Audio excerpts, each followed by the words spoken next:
the first thing that you should know is that immigration officer at the federal level get a 6 weeks training. And then if you're a higher level officer, you can't even refuse anyone for a year. You're basically shadowed. So there is an extremely thorough and well-structured training and process that's in place.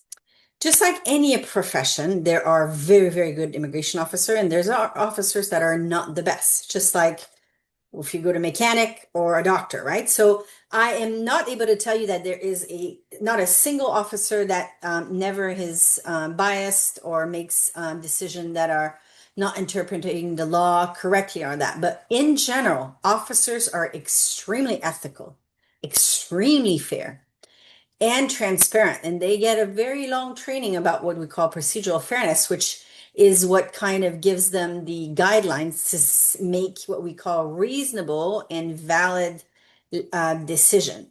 So I would say overall, immigration officer can use their gut feeling, and that's one of the tools, but that is not the main element that is driving the decision-making process.